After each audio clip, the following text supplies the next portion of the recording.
Sowing the Seeds of Love, le Tears for Fears, un énorme classique. Un choix musical qui, pour une fois, n'est pas vraiment désapprouvé par notre amie Aurore.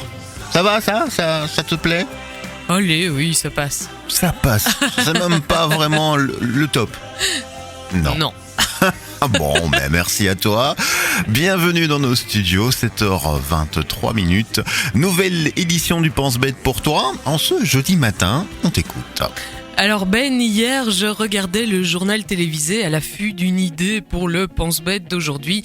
Dernier recours, je l'avoue, lorsque je manque cruellement d'inspiration. Quand la présentatrice nous annonça, non sans satisfaction, qu'un chauffard notoire avait été appréhendé, condamné à 18 mois de prison et que son véhicule lui avait été confisqué. La nouvelle n'a en elle-même rien d'extraordinaire et je ne m'y serais probablement pas intéressée si je n'avais pas cru apercevoir une lueur de triomphalisme traverser les yeux de la journaliste lors de cette annonce. Je n'ai pu m'empêcher de me sentir interpellée par l'expression, quoique fugitive, voire totalement imaginée, de joie pure et sauvage, mais forcément un peu mauvaise, que nous procure parfois le sentiment que la justice a été rendue. Et c'est vrai que quand tu y penses, rarement valeur n'est aussi ambiguë que celle de justice, qui, dans le principe aveugle et implacable, peut souvent se révéler plus proche de la vengeance ou de la démonstration de force.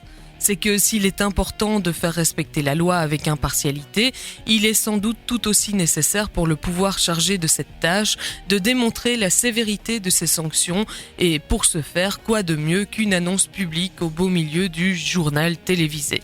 Attention, il n'est pas question pour moi de défendre ici ce type de comportement mettant en danger la vie d'autrui.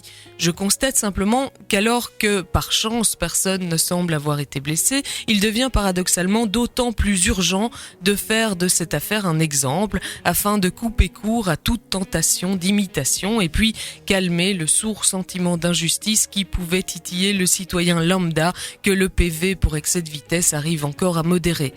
C'est bête quand on y pense, la fragilité du pouvoir, quel qu'il soit, qui, trop conscient qu'il ne doit sa puissance qu'au consentement, la plupart du temps tacite, de ceux sur lesquels il s'exerce, se voit forcé de constamment faire preuve de sa légitimité. Comme si toute société était naturellement travaillée par la tentation de l'anarchie contre laquelle la lutte n'aurait jamais de fin. Est-ce le cas ? L'absence de pouvoir entraîne-t-elle forcément le chaos sur le modèle « l'homme est un loup pour l'homme » ? Je n'en sais évidemment rien. Je ne peux cependant m'empêcher de constater l'existence d'une tendance au moins aussi puissante à l'inertie qui me pousse plutôt à douter de l'importance de ce risque.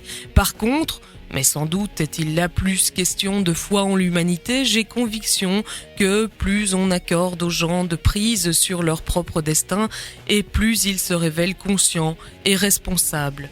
Qui sait, peut-être était-ce de cela qu'aurait eu besoin notre chauffard. Oui, qui sait? Belle réflexion, question philosophique lancée comme ça à la tête de nos auditrices et auditeurs. On va se la réécouter si tu veux bien celle-là. Mais je t'en prie. Le podcast débarque ce matin normalement si tout va bien et on le retrouve via nos réseaux sociaux, notamment Facebook. Pour le reste, eh bien la musique revient et Aurore, on la retrouve demain matin. Oui, tout à fait. À demain, excellente journée à l'écoute de Buzz Radio. Oh Wonder, All We Do, c'est ce qui débarque là tout de suite. Buzz Radio, juste pour vous. Buzz Radio.